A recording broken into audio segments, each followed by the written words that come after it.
Hello viewers, আমি দিশারি, founder of Dishari gang. আজকে আমি কি করব ভিডিও টাইটেল দেখেই বুঝতে পারতেছেন। হ্যাঁ ভিউয়ার্স, আজকে আমি লিটন গাজীকে রোস্ট করব।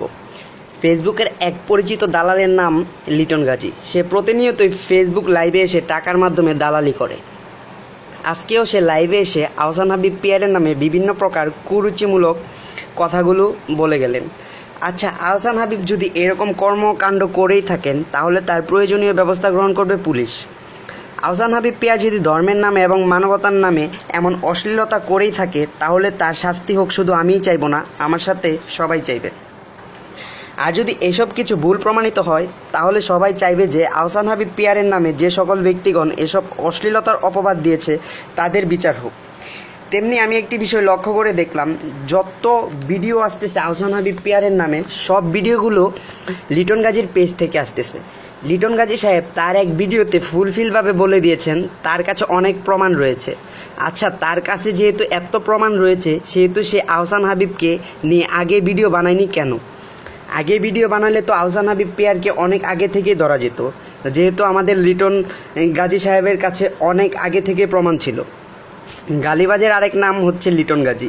বিশ্বাস হচ্ছে না? টুপি মাথায় দিয়ে কিভাবে লাইভে এসে গালিবাজি করছে দেখে নিন। কেন মেয়েদের দালাল হতে যাব? আমি মাথায় টুপি দিয়েছি তো কি হয়েছে? আপনার সমস্যা কিতা? আপনি এরকম ভালো মানুষের মতো কমেন্ট খারাপ করেন কেলা? আপনার কিতা বলবো? আব্দুল্লাহ আল আমিন মাথা টুপি লাগাইছে, জুব্বা পড়ছে, আবার লেখে গালিগালাজ করে। কিরে বান্দির পোলা আব্দুল্লাহ আল আমিন, জোতার বাড়ি ঠালে চাপার দাঁত ভাঙ গেলাম। তোরা আলম সমাজের কলঙ্ক, তুই তোরা ব্লক করলাম। কুত্তার বাচ্চা, শুয়ারের বাচ্চা, যেটি খারাপ করবো সবটি কুত্তার বাচ্চা, সবটি জানোয়ারের বাচ্চা। যেটি খারাপ কমেন্ট করবো, ভালো মানুষ ভালো ভালো কর। যদি ভালো মানুষ জন্ম দিয়ে থাকে, কথার যৌক্তিক যেটা প্রমাণ, বাচ্চা গালিগালাজ করবি, শুয়ারের বাচ্চা। ভিউয়ার্স, দেখলেন তো ফেসবুক লাইভে এসে কি কিউটভাবে গালাগালি করছেন আমাদের এই লিটন পাজি সাহেব। শুধু গালাগালি নয়, আব্দুল্লাহ আল আমিন নামের এক ব্যক্তিকে আমাদের পাজি সাহেব বলতেছেন সে নাকি আলেম সমাজের কলঙ্ক। আমাদের লিটন পাজি সাহেব আমাদের মুসলিম সমাজের কলঙ্ক, কেননা একজন মুসলিম কখনো ফেসবুক লাইভে এসে এভাবে টুপি মাথায় দিয়ে গালাগালি করতে পারে না। লিটন পাজি সাহেব তার ফেসবুক পেজে আহসান হাবিবের একটি ভিডিও প্রমাণ দিয়েছেন, যেখানে মোনালিজা নামের এক ফিমেল ফেসবুক ইউজার ভয়েস রেকর্ডের মাধ্যমে লিটন পাজি সাহেবের কাছে সাক্ষী দিচ্ছেন।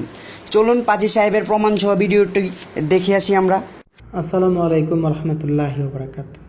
সত্যের পথে সবসময় আছি। মানুষকে হুঁশিয়ার সতর্ক করার জন্য যা যা করার লাগে তা করব। যদি অপমানই হতে হয় হব, তাও সমস্যা নাই। আমার ইনবক্স থেকে সংগ্রহ করা কিছু তথ্য এখন রেকর্ড আপনাদের সামনে তুলে ধরছি, শুনেন। আসসালামু আলাইকুম ভাইয়া, কেমন আছেন? আপনি ভালো আছেন?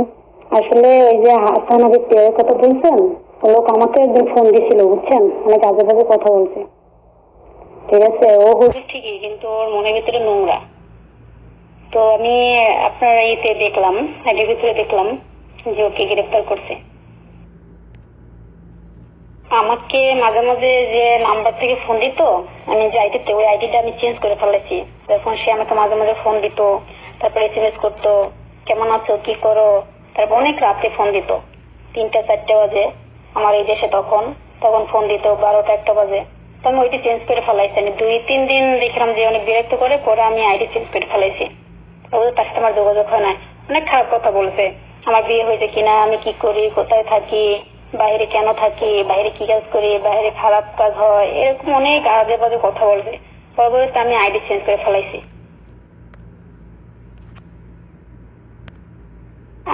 আমাকে একদিন ফোন দিতে রাত্রে, তো আমি জিজ্ঞেস করলাম হাদিস সম্পর্কে, কোরআন সম্পর্কে জিজ্ঞেস করলাম।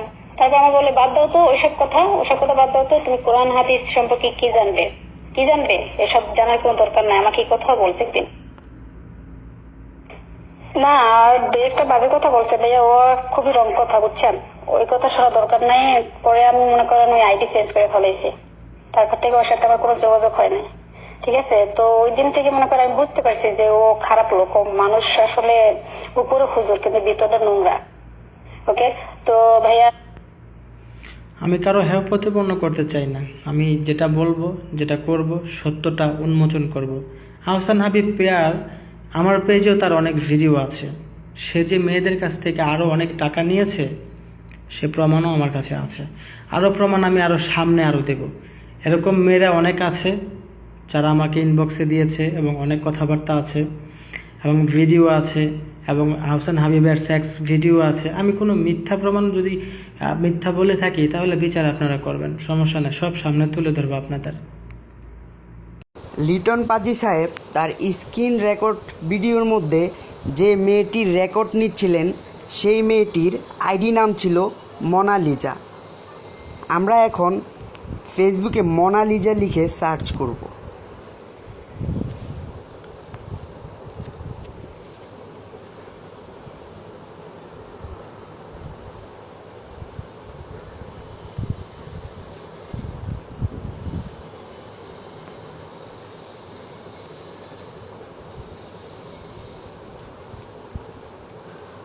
মোনালিজা লিখে সার্চ করার পর যে আইডিটি খুঁজে পাওয়া গেল সেটি এই আইডি। এবং একটু লক্ষ্য করে দেখেন তার স্ক্রিন রেকর্ডার কনভারসেশনের মধ্যে যে মেয়েটার সাথে কথা বলা বা রেকর্ড হয়েছিল সেই মেয়েটার প্রোফাইল পিকচারে এই ছবিটিই ছিল।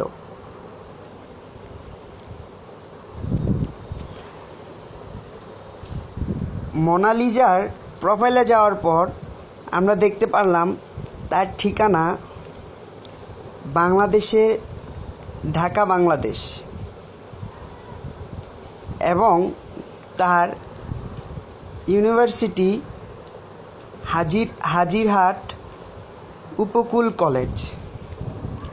তার টাইমলাইনে ক্লিক করার পর তেমন কিছু দেখা গেল না এবং তার টাইমলাইনটা পুরোপুরিভাবে হাইড করে রাখা, এমনকি প্রোফাইল পিকচার সহকারে হাইড করে রাখা, যার ফলে তাকে ভালোভাবে দেখা যাচ্ছে না এবং তার আইডির ইনফরমেশনগুলো ভালোভাবে নেওয়া যাচ্ছে না। এবং সে ফলোইং করতেছে, কয়েকজনকে ফলো করতেছে। আমরা ফলোয়ার্সগুলো দেখব। 5 জনকে ফলো করতেছে সে।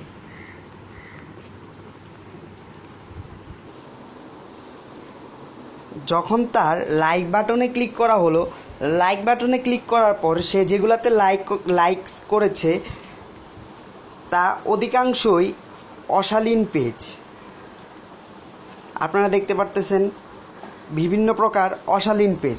তার মধ্যে ভালো করে একটু লক্ষ্য করে দেখেন, এখানে লিটন গাজী সাহেবের নিজের পেজটার মধ্যে লাইক দেওয়া আছে, অথচ অন্য কোনো ভালো পেজের মধ্যে লাইক দেওয়া নেই। একটু লক্ষ্য করে দেখতেছেন আপনারা, এখানে সব অশ্লীল পেজের মধ্যে লাইক দেওয়া। যে আইডিটা থেকে রেকর্ড নেওয়া হয়েছে সে আইডিটায় অধিকাংশ পেজের মধ্যে, অশালীন পেজের মধ্যে লাইক দিয়ে রাখছে। আর তার লিটন গাজীর নিজের পেজের মধ্যে লাইক দেওয়া। এ থেকে আমরা বুঝতে পারতেছি যে এটা হয় লিটন গাজীর নিজের ফেক আইডি, অথবা এটা টাকার বিনিময়ে কোনো একটা মেয়ের রেকর্ড দিয়ে এই কাজটা করানো হয়েছে। আহসান হাবিব পেয়ারকে নিয়ে যমুনা টেলিভিশন যেই সংবাদটি প্রচার করে তা হলো জিনভূত তাড়ানোর নামে তরুণীদের সঙ্গে পর্ণ ভিডিও ধারণ করে ব্ল্যাকমেল করার অভিযোগে আহসান হাবিব পেয়ার নামে এক ভণ্ডপীরকে গ্রেপ্তার করেছে পুলিশ। মঙ্গলবার দিবাগত রাতে রাজধানীর খিলগাঁও থেকে পুলিশের কাউন্টার টেরোরিজমের সাইবার ক্রাইম ইউনিট তাকে গ্রেপ্তার করে। ঢাকা মেট্রোপলিটন পুলিশের ডিএমপি মিডিয়া ও পাবলিক রিলেশনস বিভাগ থেকে এক সংবাদ বিজ্ঞপ্তিতে এ তথ্য জানানো হয়েছে। বিজ্ঞপ্তিতে বলা হয়, আহসান হাবিব পিয়ার দাওরায়ে হাদিসে পড়াশোনা করেছেন, নিজেকে এএসপি টিভির সাংবাদিক বলে পরিচয় দিতেন এবং নিজের ইউটিউব চ্যানেলে ধর্মের কথা বলে জনপ্রিয়তা অর্জন করেন পিয়ার। সম্প্রতি সে নিজেকে পীর দাবি করে জিন তাড়ানোর কথা বলে মেয়েদের নির্যাতন করত বলে অভিযোগ ওঠে। শুধু তাই নয়, বিভিন্ন সময় মেয়েদের সঙ্গে সামাজিক যোগাযোগ মাধ্যমে যৌন উত্তেজক কথা বলে এবং পরে এদেরকে অনেককে নিজ বাসায় এনে ব্ল্যাকমেল করে যৌন সম্পর্ক স্থাপন করত। এই বিষয়ে সাইবার ক্রাইম ইউনিটের অতিরিক্ত উপকমিশনার এডিসি মোহাম্মদ নাজমুল ইসলাম জানান, পীর দাবি করা ভণ্ড হুজুর মেয়েদের সঙ্গে যৌনকর্ম করার সময় ভিডিও করে তা কম্পিউটারে সংরক্ষণ করত। পরে সুযোগ মতো ভিডিওর কথা বলে ব্ল্যাকমেল করে লাখ লাখ টাকা আদায় করত। তার বিরুদ্ধে খিলগাঁও থানায় তথ্য ও যোগাযোগ প্রযুক্তি এবং পর্নোগ্রাফি নিয়ন্ত্রণ আইনে মামলা করা হয়েছে। আচ্ছা, আগে কোনো দিন শুনেছেন জিনভূত তাড়ানোর নামে পর্নোগ্রাফি ভিডিও হতে? আচ্ছা, একজন ভূতে ধরা রোগীকে কি কখনো তার ফ্যামিলি বাসা থেকে একা ছেড়ে দিবে? আর জিনভূত তাড়ানোর সময় যে ব্যক্তিকে জিনে ধরেছে সেই ব্যক্তির ফ্যামিলির কেউ না কেউ পাশে থাকবে, তখন কিভাবে সম্ভব পর্নোগ্রাফি ভিডিও করা? অবাক হবার মতো কাজ। এটা কতটা সত্য আর কতটা মিথ্যা আমার জানা নেই। যমুনা টেলিভিশনের টিম 360 ডিগ্রি 7 মাস তদন্ত করার মাধ্যমেই নাকি আহসান হাবিব পিয়ারকে গ্রেপ্তার করা হয়। তার কম্পিউটার থেকে নাকি অনেকগুলো পর্নোগ্রাফি ভিডিও পেয়েছে পুলিশ, যার মাধ্যমে আহসান হাবিব পিয়ার নাকি মেয়েদেরকে ব্ল্যাকমেল করত। দুনিয়াতে আমরা কোনো মানুষই পারফেক্ট না, কারো না কারো ভুল ত্রুটি রয়েছে। আমরা কেউ ফেরেশতা না। একটা মানুষের দুইটা দিক রয়েছে, মনুষ্যত্ব এবং পশুত্ব। হতে পারে ঘটনাটি সত্য, আবার হতে পারে ঘটনাটি মিথ্যা। কেননা আহসান হাবিব পিয়ারের নামে অনেক ফেক আইডি ক্রিয়েট করা হয় এবং তার পেজ নাকি হ্যাকাররা হ্যাক করার চেষ্টা করে। এই নিয়ে আহসান হাবিব পিয়ার তার ইউটিউব চ্যানেলে ভিডিও দিয়েছিলেন। আহসান হাবিবের ঘটনাটি ভালোভাবে তদন্ত করা হোক। আমরা এই ঘটনার সঠিক বিচারটাই আশা করব। যদি এই ঘটনাটি সত্য হয় তাহলে কঠিনতম বিচার হওয়ার আশা রাখছি। আর ঘটনাটি যদি মিথ্যা হয় তাহলে আহসান হাবিবের পিছনে যারা মিথ্যা অপবাদ দিয়েছিল তাদের আইনের আওতায় আনারও আশা রাখছি। ভিডিও শুরুতে আমি বলেছিলাম লিটন পাজি একজন দালাল, তা আমি প্রমাণ করে দিয়েছি স্ক্রিন রেকর্ড ভিডিওর মাধ্যমে। গালিবাজের আরেক নাম যে লিটন পাজি, তাও আমি প্রমাণ করে দিয়েছি ভিডিওর মাধ্যমে। মাথায় টুপি আর পরনে ধুতি পরে কিভাবে লাইভে এসে গালাগালি করতে হয় তার উদাহরণ একমাত্র আমাদের এই পাজি সাহেব। ভিডিওটি কেমন লেগেছে আপনাদের কাছে তা কমেন্ট করে জানাবেন এবং শেয়ার করতে ভুলবেন না।